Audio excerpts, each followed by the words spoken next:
This is lecture 19. Today we'll be talking about some applications of bond theories and how that can get us some interesting properties. And then we will also spend some time talking about proteins. All right, so let's start out with metals. So metals are pretty interesting.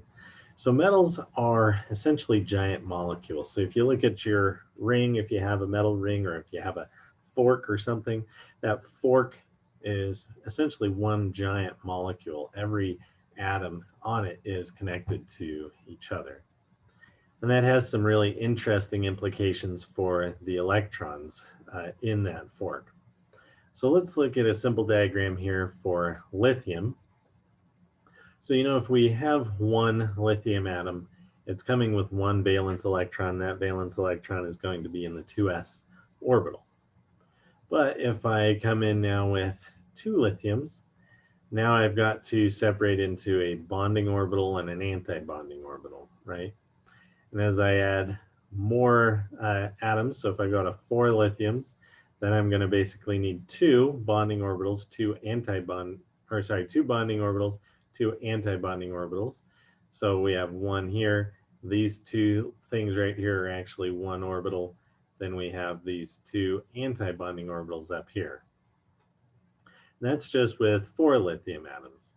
What happens when you have as many lithium atoms as in a ring or a fork? Well, then you have approximately 1 bazillion atoms. Bazillion's not a real word. But for each of those atoms, you're coming in with a certain number of valence orbitals that are going to be replaced by molecular orbitals. And so really, if you have any piece of metal, the number of molecular orbitals you're worried about is equal to the number of atomic orbitals times the number of atoms, right? So that's not just Avogadro's number, that's Avogadro's number times a lot of orbitals. So what that means is we end up with a lot of molecular orbitals, and we say that these molecular orbitals are dense. What we mean by that is not only are they close together physically, but they're also basically the same energetically. So you can have an Avogadro's number of orbitals that are all the same energy. And so if you just have one electron, all those orbitals are degenerate, so the electron can just move freely between there, right? So we have these two bands. We have this kind of bonding band and anti-bonding band. And so really those aren't bands, but those are just tons and tons of molecular orbitals stacked so close that we can't really tell them apart. So this is why at the bulk level, we don't see quantum mechanics at play, because we have all these quantized states that are so close to each other that we'll never even be able to tell the difference between them at the macroscopic level. All right, but let's spend some time really talking about these bands. So we tend to separate these bands into two groups. We have what's called the conductance band, and we have what's called the valence band. And the difference in energy between the conductance and valence bands will have a big impact on our physical properties. So the conductance band, we can sort of think of that as our LUMO. It's basically this area that's generally unoccupied by electrons. You have a lot of closely overlapping orbitals that are all degenerate. And if you get electrons into this conductance band, well, then it can basically go anywhere it wants on this giant supermolecule, right? So if you have a fork, if you have an electron in the conductance band of that fork, it can travel from one end of the fork to the other by just moving through degenerate orbitals, and it'll cost it nothing. And then this valence band, it's also this super continuum of orbitals, and we can sort of think of it as the HOMO, except it's not just one orbital, right? It's a big group of orbitals, this group of more than Avogadro's number of orbitals. And now here we have electrons, but they're actually not free to move around. There are tons and tons of degenerate orbitals, but if my electron tries to go to one of these orbitals, it'll be violating the Pauli exclusion principle, because all these other orbitals are already full of electrons. There's nowhere for my electron to go. It's like if you're in a field, right? If you're at a rock concert and the field is full of people, well, the field is still the same. You just can't move because there's people in your way. Whereas if you go the day after the concert and it's empty, you can run and move as much as you want. So that's kind of the difference between the conduction band and the valence band. Now, metals have this really interesting property in that there is not only not a gap between the valence band and the conduction band, but there's actually an overlap. So there's this region where the electrons can either just stay in these valence orbitals or go to these conduction band orbitals. And so they're going to do that. So some of these electrons are actually just going to be moving around. And so in any given metal, you have electrons moving around freely. And when I say freely, I mean really free. Moving electrons in a metal costs nothing. And so then we can take that free flow of electricity and we can direct it, so we can give it some sort of potential. When we give it a potential and make it move in a specific direction, that's what we call electricity, right? So all electricity is directing the motion of electrons in metals. Now I say metals have this property where we have an overlap, and so we also have other materials that have a different scenario, right? So here I have my valence band and my conductance band drawn here, and I have the little overlap here. So this is what a metal looks like, right? The conductance band is higher in energy than the valence band, but they're overlapping a bit. But if there's a gap in between those, and it's a relatively small gap, that's what we call a semiconductor. So in a semiconductor, you still have this conduction band and valence band, but you'll have to get some work put in here to get the electrons from the valence to the conductance. So you can still push things through here, but you're going to have to put energy into it to push the electrons. So you're going to have to do some work. And you can imagine that if you're building something and you need a specific amount of conduction, then you're going to try and pick a semiconductor with a different size gap depending on your need. So if you want this to only flow electricity when you apply a 1 volt potential, you'll have a 1 volt gap. Or if you want this to only work when you have a 5 volt potential, you have a 5 volt gap. And then if we have a really, really big gap to the point where we're not reasonably going to get electricity flowing, that's what we're going to call an insulator. So good insulators are things like wood or plastic. So wood and plastic are actually not these continuous metal or continuous giant molecules like metals, but they still have some of this valence band convection band stuff going on. It's not quite as dense in orbitals though as in metals, and so not only does this band get big, but also not only does the gap get big, but the bands also become less complex, less dense. Let's spend a little more time talking about now these semiconductors. So we talked about picking a semiconductor with a specific gap, but what if there aren't any semiconductors with the gap you want? Well, we can actually fine-tune this gap as well through a process called doping. So doping is where we mix in another element into our semiconductor that has different properties. So let me explain what I mean just with examples here. So right now I have a diagram for an undoped semiconductor made out of silicone. Silicone is a very common semiconductor. It's used in all sorts of applications. That's why we have Silicon Valley in California with all the computers, right? It's named after the silicone semiconductor. But let's say we want this semiconductor to act a little differently. Then we could do something like mix in another element. So the idea here is silicone is coming with 4 valence electrons. But let's say we mix something else in like phosphorus. So phosphorus is coming with 5 valence electrons. So now for every phosphorus atom we mix in, we kind of have an extra electron that we can think about. And this extra electron can actually now move into our conduction band, and we have just a little bit of flow of electricity here, right? Not a ton, but some. And so this, when we add an element with extra valence electrons, this is what we call an N-type semiconductor. So N-type semiconductors are electron rich. On the opposite side, if I added something like gallium to this, so gallium is only coming in with 3 valence electrons. So you can think of it as basically being a place where we have fewer electrons than we would if we had a silicon atom in its place. We're thinking of gallium as something that causes us to be electron poor. And so then we actually have a fewer amount of electrons, so we're poor in electrons. We get the P-type semiconductor. Right, so try and remember that P-type means poor, N-type means rich. Right, so the narcissist is a rich guy, I don't know. That's what it means.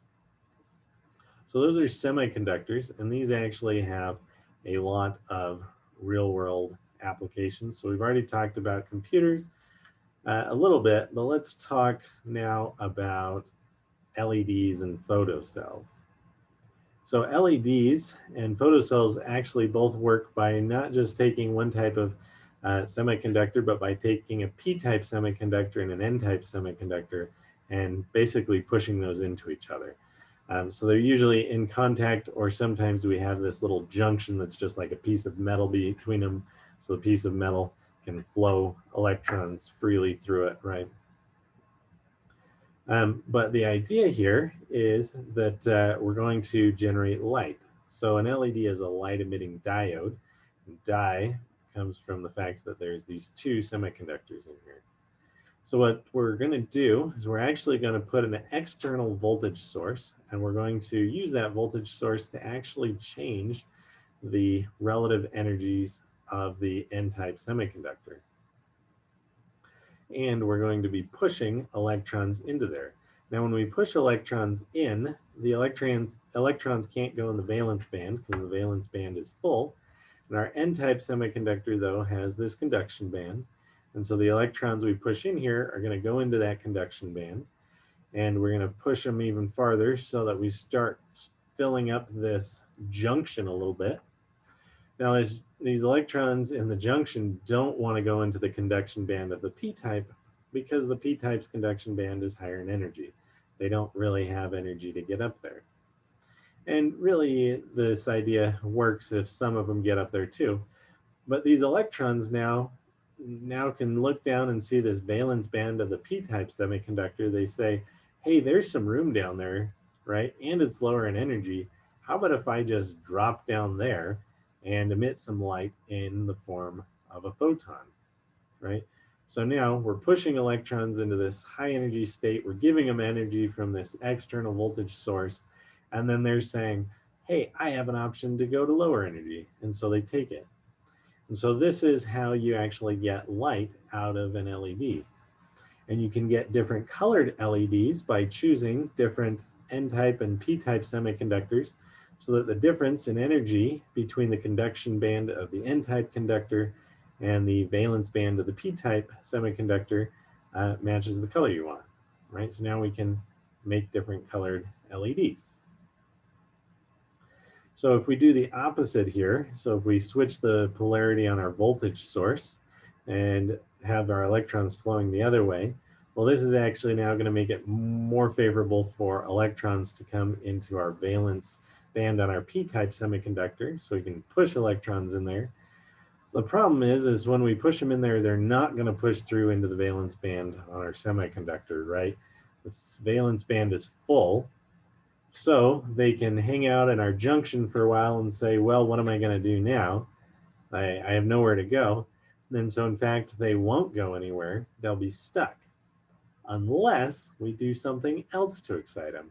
Like, let's say we put them in light. Then if they're in light, they can absorb some external light and get excited to the conduction band of the N-type semiconductor. then electrons can flow from that conduction band back to our voltage source. So our voltage source is always pushing electrons one way and pulling them the other way. So then through this system, we can actually only get a flow of electrons then if we're in the presence of light. So this setup is what's called a photocell, and it can actually be used to detect light. So this is how light detectors work. Okay, so these are just two applications of semiconductors. Semiconductors are found all over. So we talked about LEDs, we talked about how you get different color LEDs. They're also found in photocells, like in digital cameras. So the camera that's on your phone, if you have a phone, some of you probably don't have a phone. But all of these are using are using these semiconductors, and so are our solar cells. So a solar cell, like on a solar panel, is using very similar technology where you just put it in the sunlight, the sun excites these electrons, and then the electrons are free to move into our electric system. And of course, the place that semiconductors have probably had the biggest impact on the world is in transistors and microchips. So in computers, they've enabled us to, say, record a lecture on Zoom and then publish it on YouTube. All right, so that is actually it for applications of molecular orbital theory. We're now going to jump to something completely different. We're going to talk about proteins. Now, this seems like an awkward jump, I'm sure. And the reason for that is because it is an awkward jump. Okay, so we want to talk a little bit about protein structures. This is an important topic that you need in Chem 105, but it's a relatively small topic, at least in terms of what we cover in 105. It's actually a huge field. But basically, we didn't know where to put this. It needed to go somewhere. We've been talking about geometry and structure, so why not just put it here? All right, so we're going to talk now about proteins, and we're going to start with the building blocks and work up. So the first building block we're going to talk about is what we call an amine. So the primary ingredient of an amine is a nitrogen atom. So in a nitrogen atom, if it is singly, doubly, or triply bonded to carbons, and let me actually clarify that statement. If it has a single bond to one carbon, if it has a single bond to two carbons, or a single bond to 3 carbons, we will call it an amine. If it has a double bond anywhere, that's actually a different functional group with a different name. So we won't get into that. But if our nitrogen is singly bound to one carbon, we call that a primary amine. If the nitrogen is singly bound to 2 carbons, that's a secondary amine. And if it's singly bound to 3 carbons, that's a tertiary amine. Tertiary meaning 3. So amines are very important. They're often also very smelly. So for example, if you've ever seen a dead fish on a beach, I've seen a lot of these actually in my life, more than I had realized until I looked at this slide and started thinking about it. But anyways, if you've ever smelled a rotting fish, the smell you usually smell most strongly is this trimethylamine, where you have a nitrogen singly bound to 3 carbons. So these guys tend to smell bad. They also tend to get really good signal in mass spectrometry, which is what I do. So I actually use amines quite a bit. Okay, so the amines, though, that's our first building block of our proteins. The next is what's called a carboxylic acid. So you've seen a lot of these, and we've actually spent some time talking about these. So a carboxylic acid is a carbon double bound to an oxygen and then singly bound to another oxygen. And then that other oxygen is singly bound to a hydrogen. So these are generally sour in taste, and they're weak acids. So you actually eat these all the time. So they're not bad for you. In fact, some of these are very good for you. Some of them can be harmful. I'll give you a few examples here. The carboxylic acids in each of these is highlighted in blue. So this molecule right here, ethanoic acid, the carboxylic acid with 2 carbons, is also known as acetic acid, and it's the primary ingredient in vinegar. I'll actually retract that statement a little. The primary ingredient in vinegar is water, and then it's about 5% acetic acid, or it can be more depending on the strength of your vinegar. And then you've got a bunch of ingredients that are less than 1% that make it like a white wine vinegar, red wine, or apple cider vinegar. But the main ingredients are water and acetic acid. We also have the simplest carboxylic acid, methanoic acid, or what we usually call it is formic acid. Formic is derived from, I think it's either a Greek or a Latin origin, meaning ant. And this acid is actually found in ant venom. So if you've ever been bitten by an ant and have a stinging sensation, that's primarily caused by formic acid. So that one does hurt a little bit. We've also got citric acid. This is what's found in oranges and citric fruits, right? And this one actually has 3 carboxylic acids on it. It's also, in my experience, helps if you have a sore throat. You've got benzoic acid. Benzoic acid is often used as a preservative. So it's just got this carboxylic acid attached to the 6-member ring we've seen a lot. We've got this other species with a 6-member ring. It's very similar to benzoic acid, but it's got this other functional group down here. So this is called aspirin, or more formally acetyl salicylic acid. And then the last one we'll just touch on briefly is lactic acid. So this, I believe, was originally found in milk, so it was considered a milk acid. But the place you most likely interact with it is if you exercise and your muscles get sore. That's usually from lactic acid buildup. So if you exercise a lot and your muscles aren't getting enough oxygen, they'll start producing this lactic acid. Anyways, you don't need to necessarily memorize any of these specifically, though we will be using acetic acid and formic acid a lot in chemistry. But you need to know about these carboxylic acids. So these carboxylic acids and amines are combined in what we call amino acids. Right? Amino acids are one of the fundamental building blocks of life. And these amino acids all have an amine on one side, and on the other side have a carboxylic acid. Right? So we have an amine and an acid. The amine is actually slightly basic, the acid slightly acidic, and then we have this middle part that we call the alpha carbon, because, you know, we got to name all the parts. Well, there are about 20 essential amino acids. Every once in a while, another amino acid will make its way on here, or somebody will try and argue that one shouldn't be on here. But there's generally considered to be 20 amino acids, or basic amino acids. So if you look at all these amino acids, they all have an amine group on the left, and they have this acid group on the right, and they only differ in this side group, or side chain as it's called, denoted with an R. So in any of these formula, when you see an R, that just means something else is over there. So if we look at all these amino acids, though, they all differ by this R group, the part that's sticking up. And so we can break the amino acids down into different groups based on what's on their side chains. So we can have up here, most of these amino acids are we call non-polar amino acids. Then we also have our polar amino acids where we have polar bonds. So if you look at asparagine right here, you have this carbon-oxygen bond that's polar. You have a carbon-nitrogen bond that's polar. You have these nitrogen-hydrogen bonds that are polar. And then we have 2 side chains that are acidic, so they have carboxylic acids on the side. And we have 3 that are basic, so these have nitrogens or amines on the side. Now for this class, you don't need to memorize those acetic acids, but you need to start being familiar with the general structure. So this thing over here on the right.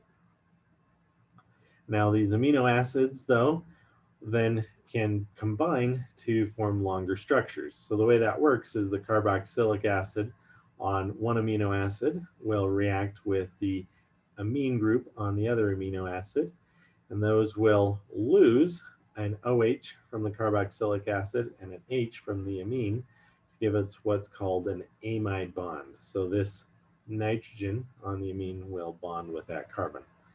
And this reaction is called hydrolysis because one of the products is water. So we're losing 3 atoms here to form this bond, and that's coming off in the form of water. Now these reactions can form very short chains, or they can form very long chains. So here I'm showing you probably a medium to pretty short chain, where each of these things in gray is a different amino acid, or as we refer to them, a different residue within the protein.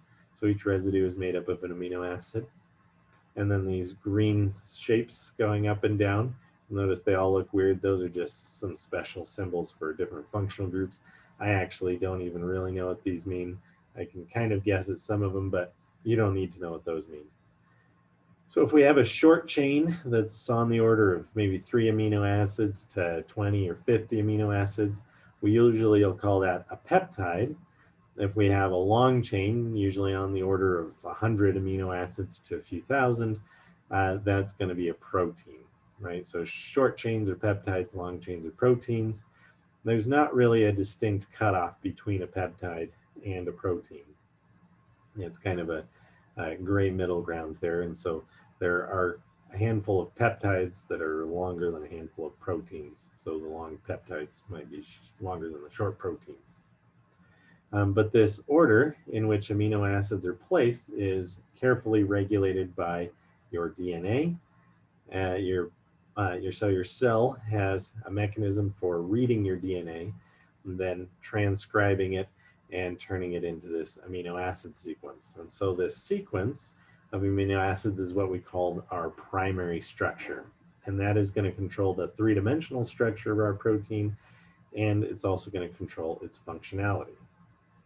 So we're going to talk just about a few more functional, or a few more structural things about the protein. And the first is, let's spend just a little more time with this amide bond here. So this nitrogen, carbon, oxygen system.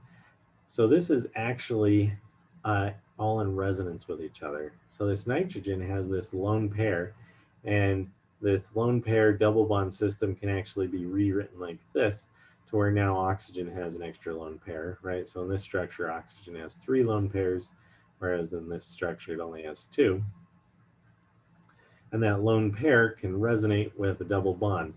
And this resonance structure, even though now we have a positive charge on nitrogen and a negative on oxygen, you might think that's not a super favorable resonance structure, but it's actually favorable enough to give this nitrogen in the center a trigonal planar geometry. You'll notice right here I have this drawn out, and it's not perfect 120-degree bond angle, but it's still a trigonal planar geometry. And the result of that is that this nitrogen, with its R group coming off, is in plane, or in the same plane with this carbon and this oxygen up here. So if I take this stick drawing and stick it on my side, so I've got the nitrogen in blue here, I've got the carbon. You can't see that oxygen back there, you know, it's sticking up in a direction you can't see. And having that all in a plane is actually going to allow us to get this molecular orbital that actually extends from that oxygen over to that nitrogen, and then even onto the R group on sticking off of the nitrogen. So this might look here like 3 orbitals, but this is actually only a single molecular orbital that's delocalized over a large part of this molecule. And that delocalization is, it can be predicted largely by looking at this Lewis structure and predicting this resonance structure right here. All right, the last thing we're going to touch on is what's known as the alpha helix. So the alpha helix is one structure that amino acids can adopt. So in amino acids, we have a lot of things going on. Or sorry, in proteins, we have a lot of things going on. We have these amino acids with a CO double bond. So this is in the amide bond. And the CO double bond is polar, so the oxygen here has a partial negative. If we move 4 residues over to the amide or amide bond in another amino acid, this has a nitrogen-hydrogen bond. The nitrogen's electronegative, so the hydrogen is going to have a partial positive, and it'll actually be able to see the partial negative on this other oxygen. Now, why do we have to go 4 over? Well, that is just because when this protein tries to curl up, it just needs that much space. So it can't like just completely twist as tight as we want, right? It's got some structure to it. And a lot of that is controlled by the fact that these amide bonds have this trigonal planar geometry. And so you're really doing all of the twisting around the alpha carbon. And because of the structure of these, we actually have all of our side chains or our side groups, these R groups, are all actually sticking out away from the alpha helix. So inside the alpha helix, this is all just our amide carboxylic acid. So it's our amide bonding atoms and our alpha carbon, and basically everything else is sticking outward. And so this is one very common structure in proteins, is this alpha helix. There's also other ways that these can interact with one another. They can form what are called beta sheets and some other structures. And you'll probably get into that more in biochemistry. But this is as far as we're actually going to take this discussion today. So as you can see, doesn't really fit in with molecular orbital stuff, but this is a place that we can shove it in. Let me know if you have any questions about that. I'll be happy to help you out.